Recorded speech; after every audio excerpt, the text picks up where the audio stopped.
Of all the books in the Bible, the Gospel of Matthew begins with what is perhaps the most skipped-over passage in all of Scripture, a genealogy, a long, seemingly tedious list of names, one begetting another in a monotonous rhythm that can lull even the most devout reader to sleep.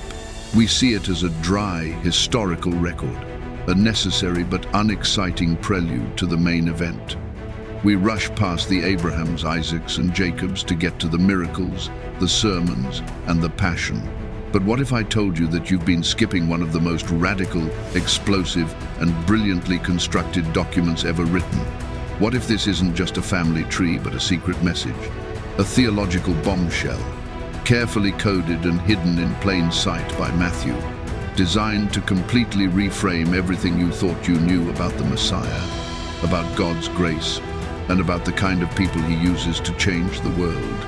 This isn't just a list of ancestors, it's the gospel in miniature, an overture containing all the themes of the symphony to come. It's a story of scandal, of outsiders, of brokenness, and of a divine grace so relentless it weaves its golden thread through the darkest and most tangled moments of human history. Stay with me on this journey, because by the time we are finished, you will never see this list of names as a dusty relic again. You will see it as a manifesto, a declaration that the King of the universe arrives not in a lineage of perfect saints, but through a bloodline of sinners, schemers, and social outcasts. You will understand that this genealogy isn't the boring part of the story, it is the story. Let's dive in. The first clue that something profound is happening here is the structure itself. Matthew, a meticulous former tax collector, doesn't just list names randomly. He explicitly tells us his organizational principle. In verse 17, he writes, "So all the generations from Abraham to David are 14 generations, and from David until the carrying away into Babylon are 14 generations, and from the carrying away into Babylon unto Christ are 14 generations." 14, 14, and 14. Why this obsession with the number 14? In a world without chapter and verse numbers, ancient Jewish writers often used numerical patterns, a device known as gematria, to embed meaning and highlight key ideas. Numbers weren't just for counting, they were for communicating. And the number 14 screamed one name to any first-century Jewish reader: David. In ancient Hebrew, the alphabet had no written vowels, and letters also served as numbers. The name David is spelled with 3 consonants: Dalet, V-A-V, Dalet. The numerical value of Dalet is 4, and V-A-V is 6. So, David, D-V-D, adds up to 4 plus 6 plus 4 equals 14. By structuring his entire genealogy around 3 sets of 14, Matthew is not being subtle. He is shouting from the very first page of his gospel. This Jesus, the one whose story I am about to tell, is the Son of David. He is the fulfillment of the Davidic covenant, the long-awaited king who will sit on the throne forever. This isn't just any man. This is royalty. This is the promised one. But here is where a fascinating mystery emerges, a detail that shows Matthew's deliberate theological craftsmanship. If you actually count the names in the final section, from the Babylonian exile to Jesus, you don't find 14 names. You find only 13. For centuries, scholars have debated this. Was it a mistake? Did this meticulous tax collector miscount? Absolutely not. This isn't an error. It's an intentional statement. The final group is left incomplete, symbolically broken. The line of kings had been severed, the nation exiled, the promise seemingly lost. The story is one short. It's waiting for its completion. So who is the 14th? Some scholars suggest it is Jesus himself, who begins a new and perfect era.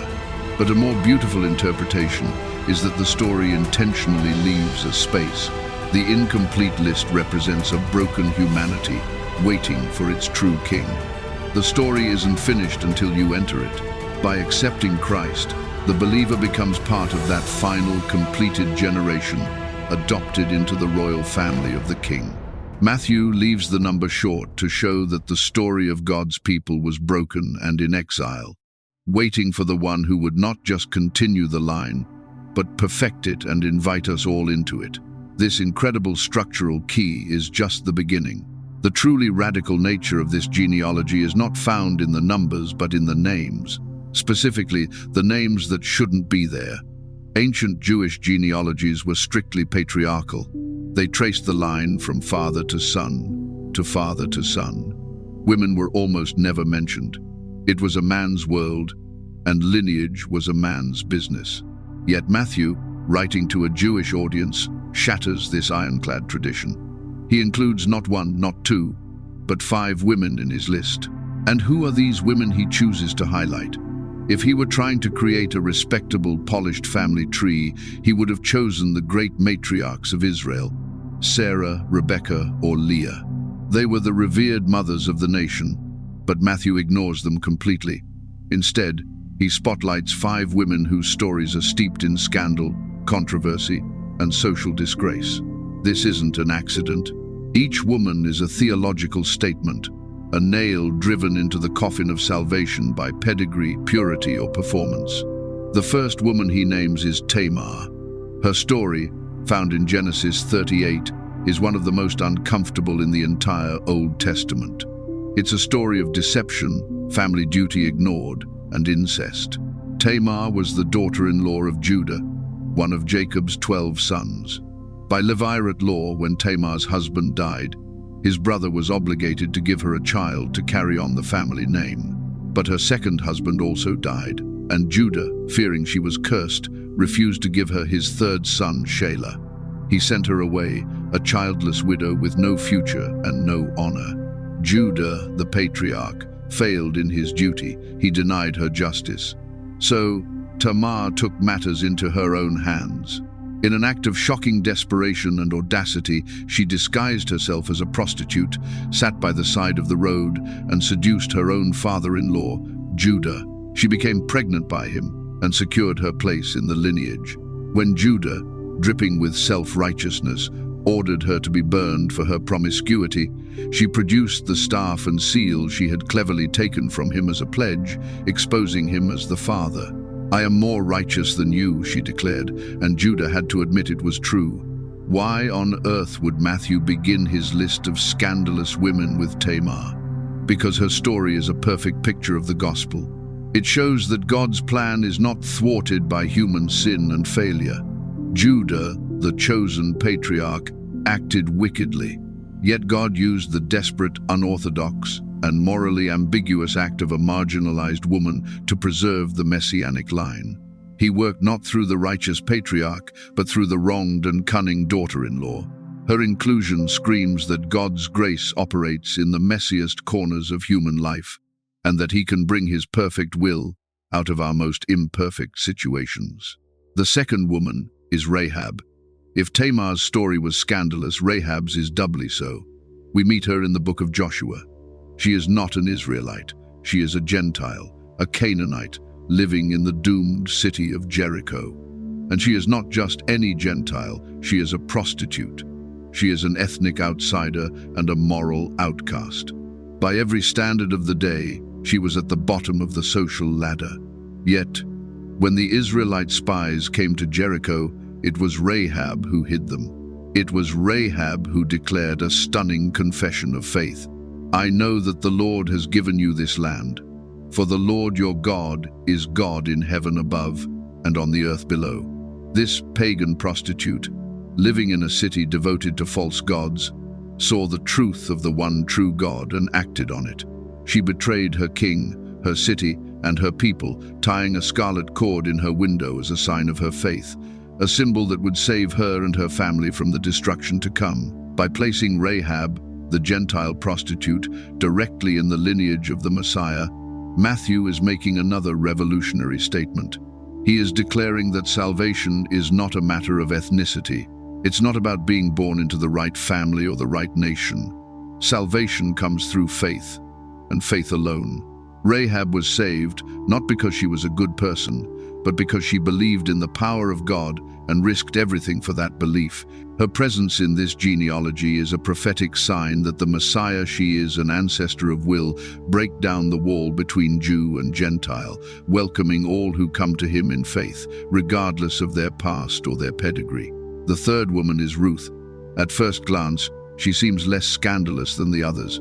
Her story is a beautiful tale of loyalty and love, but to a first-century Jew, her inclusion was just as shocking. Ruth was a Moabite.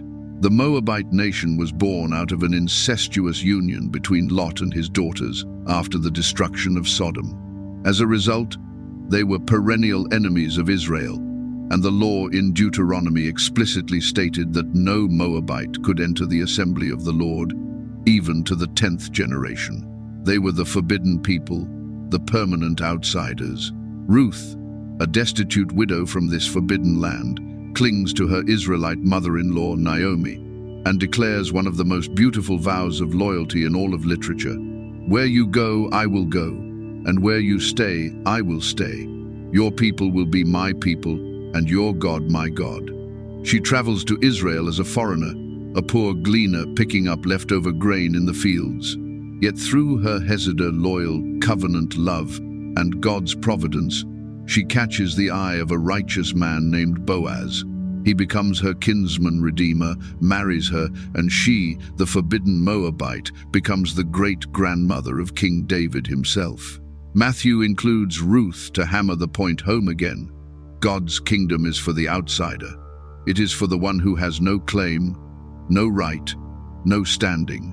It is for the one who simply clings to God and his people in faith. The law seemed to exclude her, but God's grace made a way not just for her to be included, but for her to become a pivotal mother of the royal line. The blood of a forbidden foreigner flows directly in the veins of Israel's greatest king, and ultimately in the veins of the King of Kings. The fourth woman is so scandalous that Matthew can't even bring himself to write her name. He simply refers to her as the wife of Uriah. We know her as Bathsheba. Her story is the darkest chapter in the life of King David, the man after God's own heart. It is a story of lust, adultery, abuse of power, deception, and murder. David, the great king, saw her, wanted her, took her, and when she became pregnant, he orchestrated the murder of her honorable husband, Uriah the Hittite, to cover his sin. Why would Matthew dredge up this sordid affair? Why remind everyone of the greatest failure of Israel's greatest king? Because he wants to make it crystal clear that the messianic line is not a line of perfect people. It is a line of broken, fallen, and desperately sinful people who are sustained only by the grace and forgiveness of God. David, the hero, the giant slayer, the sweet psalmist of Israel, was also an adulterer and a murderer. If even he, the paragon of the covenant, was so deeply flawed, then what hope is there for anyone else? His sin is placed front and center in the Messiah's family tree as a stark reminder that our heroes are not flawless and our salvation does not depend on our own righteousness. The king who will come from this line is not coming for the perfect. He is coming for the repentant sinner, for the Davids of the world who cry out, "Have mercy on me, O God, according to your unfailing love." This brings us to the fifth and final woman, Mary. After a list of sexual scandal, ethnic impurity, and moral failure, we arrive at a young girl from an obscure village. And her story too is a scandal. She is a virgin, betrothed to a man named Joseph, and she is found to be with child. In her society, this was a death sentence. The assumption would be fornication, a disgrace to her family, a sin punishable by stoning. Her story was unbelievable, her situation perilous. But her scandal is different from the others. The scandals of Tamar, Rahab, and Bathsheba were rooted in human sin and brokenness. Mary's scandal is the scandal of divine intervention.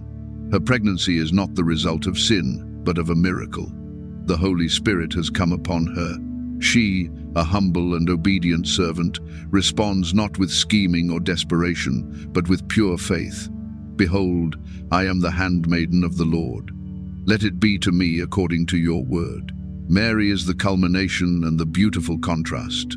She shows that God's grace is not just about redeeming our sinful pasts, it's about creating a new and miraculous future.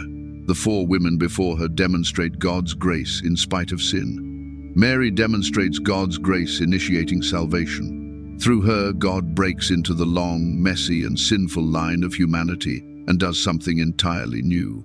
The chain of sin passed down from father to son is broken. The son she bears will have a human mother, tying him to this very real, very broken family tree. But he will have God as his father, making him holy, perfect, and divine. And it's not just the women. Look at the men on the list. For every Abraham or David, there are kings like Rehoboam, whose arrogance split the kingdom in two, Abijah, a wicked ruler, and Manasseh, who was so evil he filled Jerusalem with innocent blood and practiced child sacrifice. This is not a list of moral giants. It's a list of flawed human beings, some heroic, some villainous, some just forgotten. Men like Hezron, Ram, and Amminadab are just names on a page, nobodies in the grand sweep of history. But they were not nobodies to God. He used the famous and the forgotten, the righteous and the wicked to meticulously preserve the line of promise. The message is relentless. God's plan does not depend on human greatness, moral perfection, or social status. It depends only on his own faithfulness. He is the main character of this genealogy. He is the one weaving the tapestry, and he is not afraid to use stained and knotted threads to create his masterpiece. The story reaches its climax at the Babylonian exile. The line of kings is shattered. The nation is in ruins. The promise seems dead. The last king in the royal line, Jeconiah, is carried off in chains, and the prophet Jeremiah issues a chilling curse upon him. Record this man as childless, a man who will not prosper in his lifetime, for none of his offspring will prosper. None will sit on the throne of David or rule anymore in Judah. Here is the ultimate dead end. The royal line is not just broken, it's cursed. How can the Messiah, the king from David's line, possibly come from a cursed lineage? The genealogy seems to have run itself into a brick wall. And this is the final brilliant move in Matthew's account.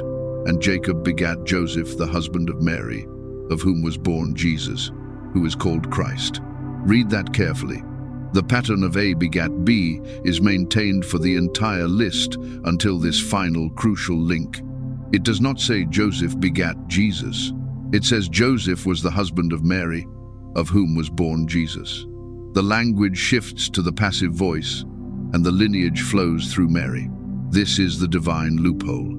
Jesus is the legal son of Joseph, inheriting the royal claim to the throne of David through his adoptive father. But he is not the biological son of Joseph. He does not have Jeconiah's cursed blood in his veins. His father is God. He is born of the Virgin, Mary, fulfilling the prophecy of Isaiah. He is fully human, tied to this messy family of sinners and saints, but he is also fully God, free from the curse of sin that plagued them all. He is the son of David, fulfilling the promise of the king. He is the son of Abraham, fulfilling the promise to bless all nations. He is the one who embodies the stories of the women in his line. He welcomes the outcast Gentile like Rahab and Ruth. He offers forgiveness to the grievous sinner like David with Bathsheba. He works through the broken and messy situations of life like that of Tamar. And he is the miraculous new beginning, the Son of God, heralded by the faith of Mary. The entire genealogy is a prologue to his mission. It proves why he had to come. This long list of names is a diagnosis of the human condition, and Jesus is the cure. So the next time you open the New Testament and see that list of names, don't skip it. See it for what it is, a radical declaration of grace. A family tree where the branches are crooked, broken, and grafted in from foreign soil. It is a story that proves that your past does not define your future. Your family does not determine your destiny. And your righteousness is not what qualifies you. Only faith does. It is the story of a God who is not embarrassed by our mess, but enters into it to redeem it. Now that you see the explosive secrets hidden within this list of names, does it change how you view the beginning of the gospel? What part of this hidden story, the mathematical code of David, the scandals of the 5 women, the curse on the final king, surprised you the most? Leave your thoughts in the comments below. If this journey revealed something new and powerful to you, give this a thumbs up and share it with someone who might think the Bible is just a collection of dry, dusty stories. Let's show them the shocking, life-changing truth that has been waiting for them, hidden in plain sight, from the very first page. And if you're ready to uncover another story hidden beneath the surface, click the video on your screen now, where we explore the mysterious figure of Melchizedek, the King of Righteousness who appears out of nowhere, and what his secret identity reveals about the eternal power of Jesus Christ.